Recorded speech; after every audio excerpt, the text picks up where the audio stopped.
Hoje nós vamos fazer o estudo de 1 Coríntios, capítulo 9.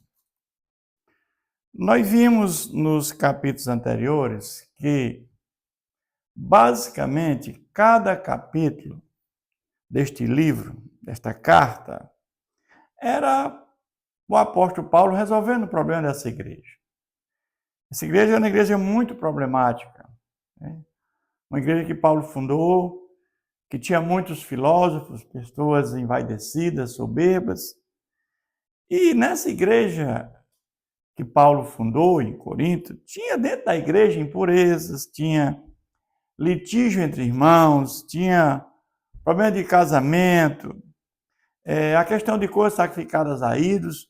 Mas agora estão tratando agora com relação a Paulo, que Paulo ele não tinha condições para o seu apostolado e a questão do seu sustento. Porque eles entendiam que Paulo não esteve com Jesus. E para ser apóstolo, eles entendiam que tinha que ter estado com Jesus, né? E cita até a questão de Matias, quando houve a vacância por conta do suicídio de Judas, o apostolado caiu sobre Matias, porque Matias tinha estado com Jesus. E Paulo vai responder esses questionamentos através de perguntas. Ele diz assim: não sou eu, porventura, livre? Não sou eu apóstolo? Não vi Jesus nosso Senhor? Acaso não sois fruto do meu trabalho no Senhor? O que é que Paulo está dizendo? Olha, eu estive com Jesus, sim. Mesmo fora de tempo, mas eu estive com Jesus. Quando eu ia para Damasco, perseguindo o povo, os do caminho, os seguidores de Cristo, eu tive um encontro com Jesus. E naquele encontro com Jesus, eu tive uma conversão. E ali naquele momento, Jesus, ele me ordena que eu vá pregar agora para gentios, para reis, em todos os recantos deste mundo. E importa eu sofrer pelo nome de Jesus. E agora eu estou aqui, acaso não sois fruto do meu trabalho no Senhor? Vocês daqui de Corinto, vocês são fruto do meu trabalho. Porque essa igreja foi implantada por mim. Eu estou aqui pregando os ensinamentos de Cristo. E ele continua dizendo: se eu não sou apóstolo para outros, certamente eu sou para vós outros. Eu sou apóstolo para vocês, por quê? Porque eu estou aqui pregando o evangelho da graça, o evangelho de Jesus Cristo, do qual o próprio Jesus me comissionou. Porque vós sois o selo do apostolado do Senhor. Vocês são selo, testemunho do meu trabalho. Do meu trabalho em prol do engrandecimento do reino de Deus. Mas aí, a minha defesa perante os que me interpelam é esta. E agora vai uma mudança com relação ao sustento de Paulo. Porque as demais igrejas que Paulo fundou, Paulo ia fazer um trabalho espiritual na igreja. E o seu sustento, os próprios irmãos contribuíam com a alimentação, com a hospedagem, porque Paulo tinha direito, ele fazia o trabalho espiritual e tinha direito a essas questões materiais. Mas eles criticavam Paulo por isso, até por isso, né? E ele vai dizer agora: não temos nós o direito de comer e beber? Paulo perguntando. E também o de fazer-nos acompanhar de uma mulher irmã, como faz os demais apóstolos e os irmãos do Senhor e Cefas. Paulo está dizendo: olha, eu não tenho direito a ter uma esposa e me acompanhar, como os demais apóstolos têm e Pedro tem. Eu não tenho direito a isso? Claro que tinha, só que Paulo ele abriu mão disso por conta do momento, das circunstâncias da época.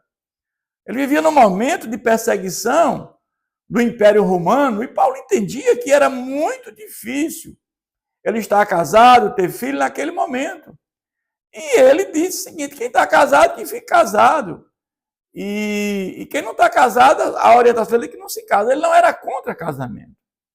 Ele entendia que circunstancialmente era problema, porque ter família naquela época, no momento de perseguição, era muito difícil. E ele vai dizer: ou somente eu e Barnabé não temos direito de deixar de trabalhar. Ou seja, nós temos direito porque nós estamos aqui fazendo a obra espiritual. E temos direito ao sustento, sim. Quem jamais vai à guerra às suas próprias custas? Ou seja, quem vai guerrear, alguém vai custear. Ele está dizendo: eu estou indo ao trabalho, fazer obra espiritual, e alguém tem que custear meu trabalho. E aí ele vai dizer: quem planta a vinha e não come do seu fruto, ou quem apacenta um rebanho e não se alimenta do leite do rebanho? Ou seja, você tem direito ao que você planta, ao que você pastora. Porventura falo isto como homem, ou não diz também a lei? Porque na lei de Moisés está escrito. Agora ele vai citar a lei de Moisés, que fala sobre essa questão do sustento. Ele diz assim: acaso é com bois que Deus se preocupa? Claro que não, é com o homem também. Ou é seguramente por nós que ele diz? Certo que é por nós que está escrito, pois o que lavra, compre fazê-lo com esperança. O que pisa o trigo, faça-o na esperança de receber a parte que ele é devida. Ou seja, está falando aqui que da remuneração do líder espiritual. Evidentemente que nós temos pastores que são voluntários, mas a grande maioria são pastores remunerados pela obra do Senhor, pelo que fazem. Ou seja, o sustento é dado pela igreja, pelos fiéis. Se nós vos semeamos as coisas espirituais, será muito recolhermos de vós bens materiais? Vocês acham justo que nós estamos aqui semeando coisas espirituais? Nós não temos direito às coisas materiais, comida, ou um lugar, uma habitação para nós pernoitarmos, para nós morarmos? Você não acha isso justo? Então, Paulo está dizendo isso, né? Entretanto, não usamos desse direito, antes suportamos tudo para não criarmos qualquer obstáculo ao Evangelho de Cristo. Ou seja, ele agora está dizendo: eu estou abrindo mão dos próprios direitos do meu apostolado, né? Eu estou abrindo mão de tudo isso. Porque Paulo ele era fazedor de tendas. E lá em Coríntios, Aquila e Priscila, que também eram auxiliares, eles se juntam para também fazer tendas. Então, Paulo, para não dar margem, né, de qualquer obstáculo, ele abre mão dos próprios direitos do apostolado na questão do sustento. Não sabeis vós que os que prestam serviços sagrados do próprio templo se alimentam? Ou seja, nós temos direito ao alimento, nós precisamos, nós somos pessoa humana. E quem serve o altar, do altar tira o seu sustento. Nós vimos hoje que essa questão hoje é muito complicada, porque evidentemente que hoje tem muitos pastores voluntários, sim, mas tem muitos que o seu sustento é dado por dízimos e ofertas. Nós sabemos que no dia de hoje, dízimo e oferta não existe mais no período da graça. Hoje é a contribuição com o coração, é o dadivar. Mas muitos, né, evidentemente que sobram recursos, e esses recursos não são aplicados devidamente. Nós sabemos disso. Né? Há o enriquecimento de muitos, né, com relação a dízimo e ofertas, o que não era para acontecer. Assim ordenou o Senhor também que aos que pregam o Evangelho, vivam do Evangelho. Ou seja, a palavra de Deus diz que aqueles que pregam o Evangelho, vivam do Evangelho. E seu sustento seja tirado do Evangelho. Eu, porém, não me tenho servido de nenhuma destas coisas, e não escrevo isto para que assim se faça comigo, porque melhor me fora morrer antes que alguém me anule esta glória. Ou seja, Paulo ele está dizendo que é melhor que me fora morrer do que anular essa glória, que é a levar a mensagem salvífica de Jesus, porque Paulo tinha uma preocupação muito grande com a salvação das pessoas, que todos chegassem ao pleno conhecimento da verdade. Ele vai dizer, se anuncio o evangelho, não tenho de que me gloriar, pois sobre mim pesa essa obrigação, porque ai de mim se não pregar o evangelho. Paulo aqui está se referindo à questão do ide, que Jesus nos comissionou. Quando Jesus pede que ide pregar o evangelho a todas as nações, batizar em nome do Pai, do Filho e do Espírito Santo. O ídio é uma obrigação, Deus nos comissionou para isso. Quando nós temos a oportunidade de pregar e não pregamos, nós estamos pecando. Porque nós, quando conhecemos a palavra de Deus, quando nós somos regenerados pelo Espírito Santo, justificados pela fé em Jesus Cristo, e fomos adotados na família de Deus, e estamos num processo de santificação guiado pelo Espírito Santo, nós temos a obrigação de passar essa palavra adiante, para que muitos também venham ter a oportunidade que um dia nós também tivemos, né? De ser alcançado pela glória, né? Pela graça do Senhor Jesus. É isso que Paulo está falando. Se o faço de livre vontade, tenho galardão, mas se constrangido é então a responsabilidade de dispenseiro, do obreiro que me é confiado. Paulo entende que ele faz aquilo voluntariamente, a única coisa que ele pede é o sustento. Em algumas situações ele é sustentado, em algumas igrejas, a comida e a hospedagem, mas ele sabe que a vitória é o galardão, é um dia estar com Jesus por toda a eternidade. A maior vitória do ser humano é um dia estar com Jesus por toda a eternidade. Nada se compara à nossa salvação e à nossa vida eterna. Nós estamos aqui de passagem. A qualquer momento nós podemos partir desta vida, é como um sopro. Então Paulo fala a questão do galardão. Eu creio que aqueles que fazem a obra do Senhor aqui na terra, lá na eternidade, quem fez mais terá mais, em termos de galardão. Neste caso, qual será o meu galardão? É que evangelizando, proponho de graça o evangelho, não me valer do direito que ele me dá. Ou seja, Paulo, ele não casa, né, por conta do evangelho, porque ele acha que ele tem que ter mais tempo, né, para a dedicação do Senhor, diante daquelas circunstâncias. Mas ele entende que o evangelho não é mercadoria. Né? Ele faz isso com amor à obra, com prazer. Ele diz, porque sendo livre de todos, fiz-me escravo de todos, assim de ganhar o maior número possível. Ou seja, Paulo ele se amoldava em qualquer circunstância para ganhar o maior número de pessoas para Cristo. Se amoldava a situação, ele falava a língua, né, daqueles que o rodeavam. Procedi para com os judeus, como judeus, a fim de ganhar os judeus. Para os que vivem sob o regime da lei, como eu mesmo assim vivesse para ganhar os que vivem debaixo da lei, embora não esteja debaixo da lei. Ou seja, Paulo conhecia a Tanakh com muita propriedade, porque Paulo era discípulo de Gamaliel. Então, antes dele ter esse encontro com Jesus, Paulo entendia que a salvação se dava pelas obras da lei, pela circuncisão, a questão das festividades, a questão da comida, a questão de guardar o sábado.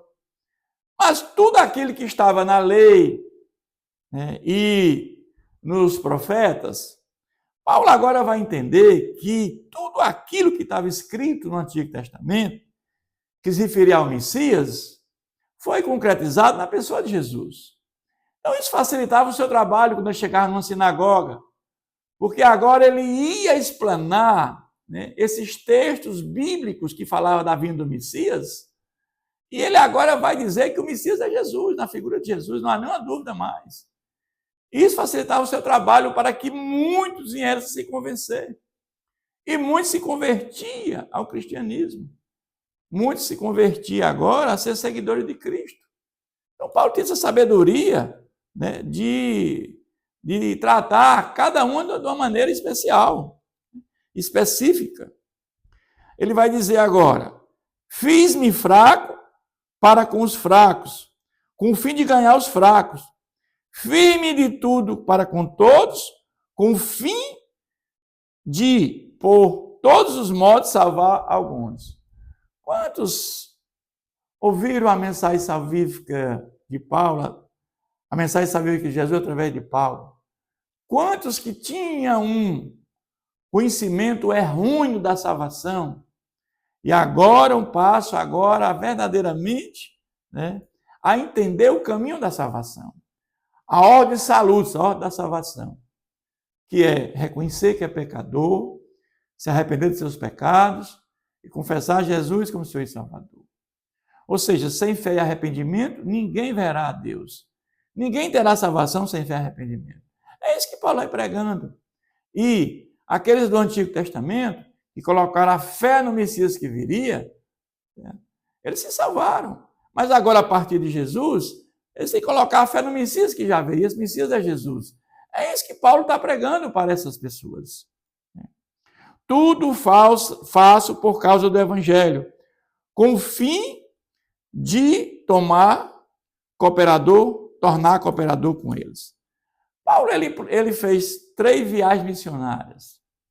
Ele, na sua primeira viagem, vai ali para a região da Galácia, e planta as igrejas de Icônio, Derbe e Listra. Faz uma segunda viagem missionária, na região, né,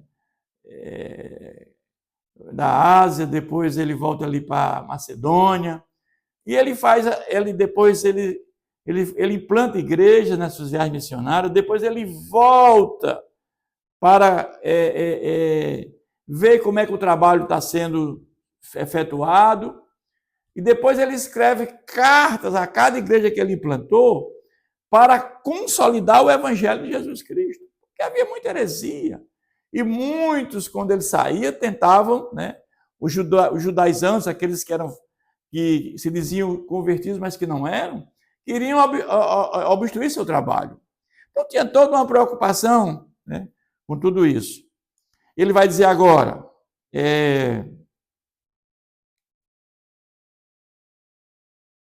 tudo faço por causa do Evangelho, com o fim de me tornar cooperador com ele. Não sabeis vós que os que correm no estádio, todos na verdade correm para, mas um só leva o prêmio? Correi de tal maneira que alcanceis. Ali ele está falando aqui que em Corinto tem aqueles jogos, né? E o fato é que só o primeiro vencia. Mas, diferentemente, nós temos que alcançar a vitória. E a vitória aqui para a salvação não é chegar em primeiro lugar, é chegar. É chegar. Os que perseveram até o fim, né, esses são os eleitos de Deus, os regenerados, justificados pela fé em Jesus, adotados como filho de Deus, e que perseveram até o fim, são os eleitos, são os que chegaram, são os que alcançaram a vitória. Estarão com ele por toda a eternidade. Então, o fato é que, como Paulo fala, os que tiveram um trabalho mais árduo, mais forte com relação à obra do Senhor, aí tem um galardão lá no céu.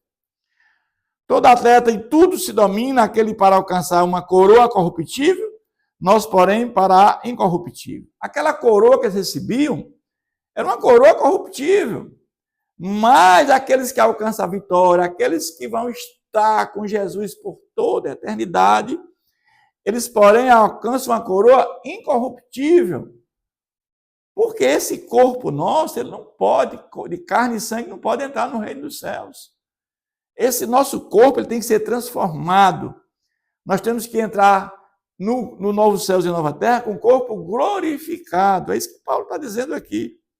Assim corro também eu, não sem meta. Assim luto, não como desferindo golpes no ar, mas esmurro o meu corpo e reduzo a escravidão, para que, tendo pregado a outros, não venha eu mesmo a ser desqualificado. Paulo tem uma preocupação em pregar o evangelho do Senhor Jesus Cristo de forma verdadeira. Depois que ele conhece a palavra de Deus, ele agora tem consciência. Porque Paulo era um homem estudioso da Bíblia, um homem que tinha muito conhecimento, mas entendia o caminho da salvação de forma errada.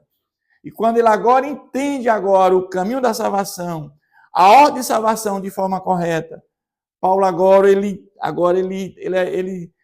faz maravilhas no meio do povo, ele agora prega a palavra de Deus. Então ele conclui esse capítulo, dizendo isso, mas esmurro o meu corpo, eu reduzo a escravidão, para que, tendo pregado a outros, ou seja, o evangelho correto, o evangelho do Senhor Jesus Cristo, não venha eu mesmo a ser desqualificado.